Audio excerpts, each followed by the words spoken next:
Hey guys, my name is Haley, and we are here to film the mid-year book Freakout tag that I film every single year. I've been filming it probably for the last decade, besides the 2 or 3 years that I wasn't on Booktube. I've definitely filmed it, I'm pretty sure, every year since I came back to Booktube. But we're gonna jump right on into the questions.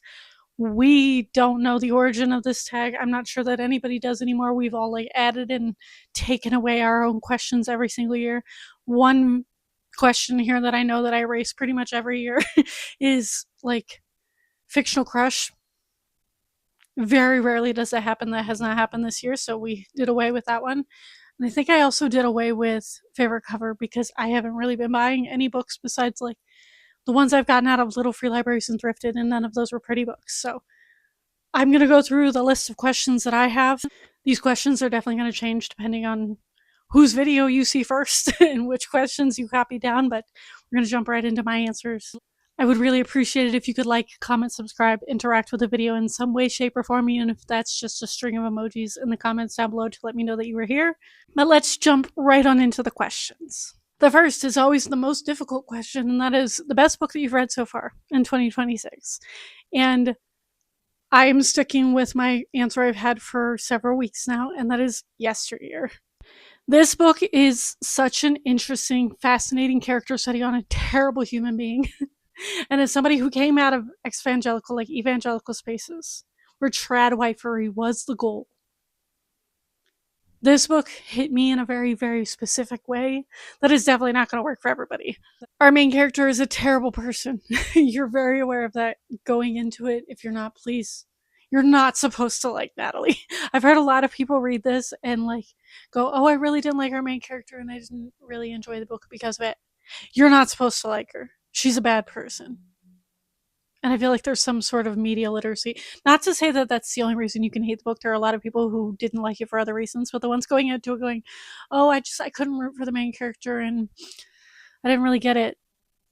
I feel like there's a media literacy of it all happening there because you're not always supposed to root for your main character in a book.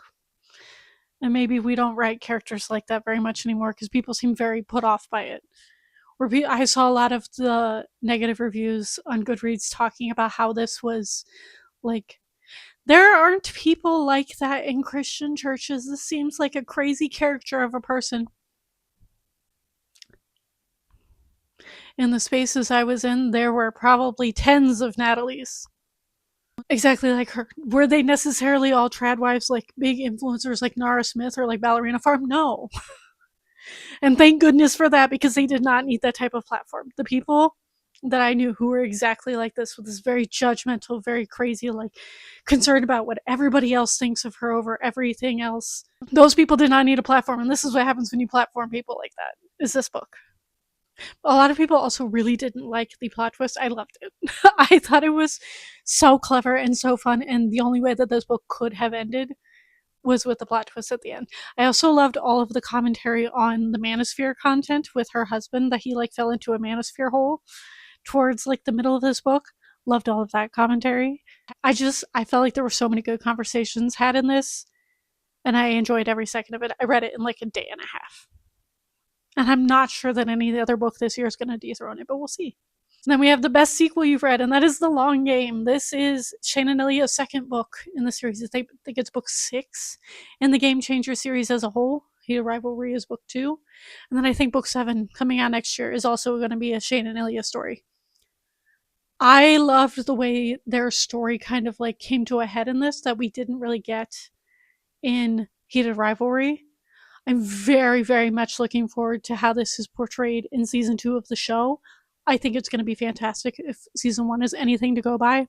And to be fair, I haven't read that many sequels this year because I've not been reading many series, but this was by far my favorite sequel. Then we have a new release you haven't read yet. I'm going to go with Parade of Horribles. I intentionally haven't read this yet because I get very upset when I don't have a Dungeon Crawler Carl book to read ever since I started reading the series last year. I don't like to be fully caught up. This book just came out, and I don't think we have any intentions of knowing when the next book is coming out anytime soon. So until there's some form of announcement, I might be avoiding this at all costs. I actually don't even know how many books are supposed to be in the series. I want to say there's supposed to be 10 or 12, and we're on book 8, with nothing else planned at this current time of release dates or anything, and I don't like that. Especially since I care for the characters in the series so deeply. It's the reason I love the series so much. And I just need Carl and Donut to have the happiest ending possible. Then we have your most anticipated release for the second half of the year. I have two. I have You're No Better, which is Andrew Joseph White's new book that comes out in October, I believe. I don't know anything about this. I think it's another YA. I've loved every single book Andrew Joseph White has ever written, and he's written some of my favorite books of all time. So I will read all of them. I also love the cover and aesthetic of this one. And then we're finally getting Burn of the Everflame. Hopefully. I think it's supposed to come out in September. Penn Cole has finally finished the series. I think this is the last book in the series. I binge read all three books in, I think it was March of last year, but right before all the moving shenanigans happened, and it's one of my favorite romanticises I've ever read. It's one of the few romanticises I've enjoyed because I've been very picky with those. And I love DM so much, and I'm so excited to see how she wraps up this series because I also love this world. And then we have biggest surprise of the year. I have two. I have a fiction and a nonfiction. Fiction, I'm going to go with The Boys of Tommen. I've heard about this series for years. All of the romance booktubers talk about it like relatively often. I know it's a well-beloved series. I know everybody cries at it.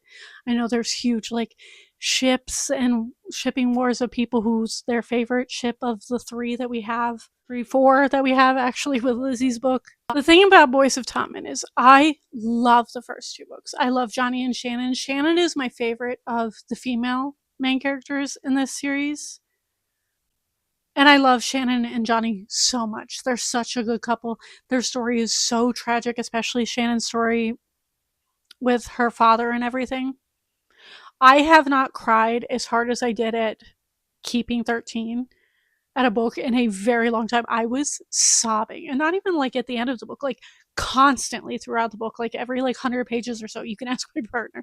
I was over here just like warning you, like, hey, I'm probably going to be crying here soon. There's really emotional things happening in my book because I would just be drenched in tears, just sobbing my eyeballs out.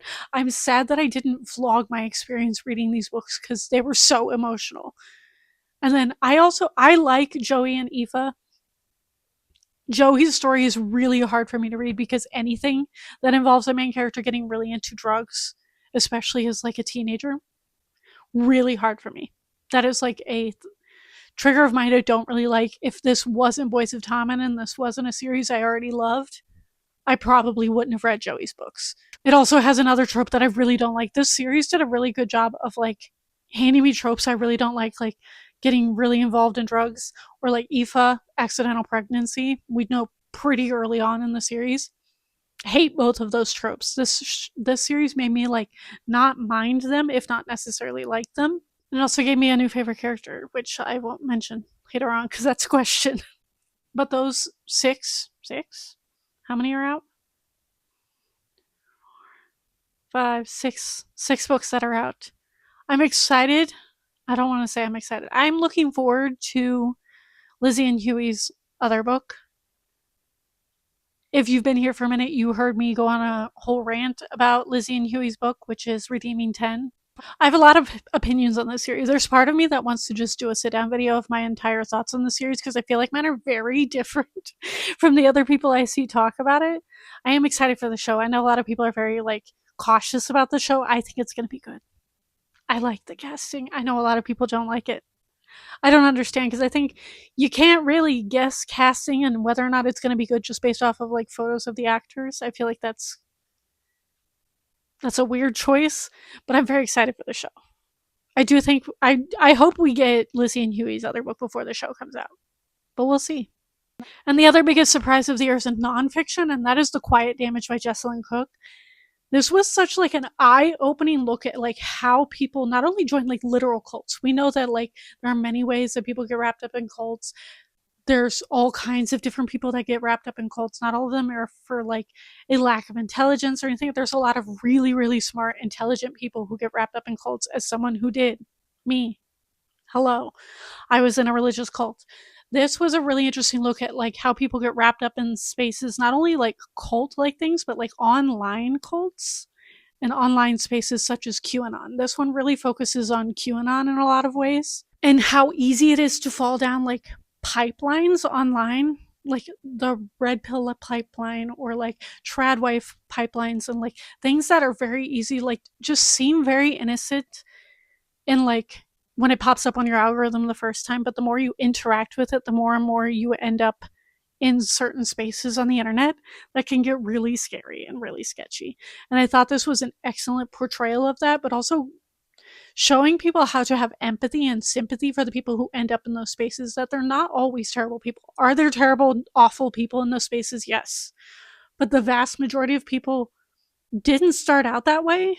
And a lot of them don't even know that they're in a cult unless they're talking to somebody out loud about it in person, offline, which is getting harder and harder to do by the day with the algorithms that we're in and the lack of third spaces in the world, especially in America, and the capitalism of it all that's like forcing more people not to go out just because they don't want to spend money. It was a very, very harrowing look at internet culture and pipelines, and it has stuck with me. I've been thinking about it nonstop since I read it. Then we have a favorite new author. I'm going to go with Sarah Waters. I read Tipping the Velvet for Pride Month, and I loved it so much. I don't know what part of my brain thought that this book was going to be difficult to read because it is historical fiction. I notoriously have struggled with like historical fiction in general, but I've realized the way most of the time for me to really, really enjoy it is to make it queer, and that's what this is. This is a girl in the 1800s who ends up finding out that she's attracted to women when she sees a woman performing in a vaudeville show who is a man impersonator. And it sets her off on this journey of her choosing to step away from home, getting into this really intense relationship with this girl in a time period where it was not appropriate for them to be doing that, at least not publicly. And this also follows her life, not only just in that one romance, but over with several romances of several different people over the course of many years.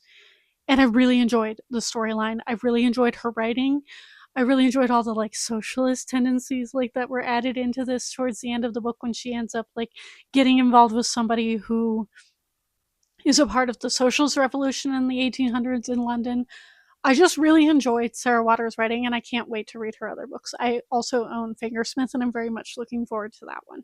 Then we have newest favorite character, and that is Gibbsy from Boys of Tommen. I love him. I will be very upfront with you because I said I've had a lot of opinions on this series that I didn't really share because I wasn't vlogging at the time that I read them.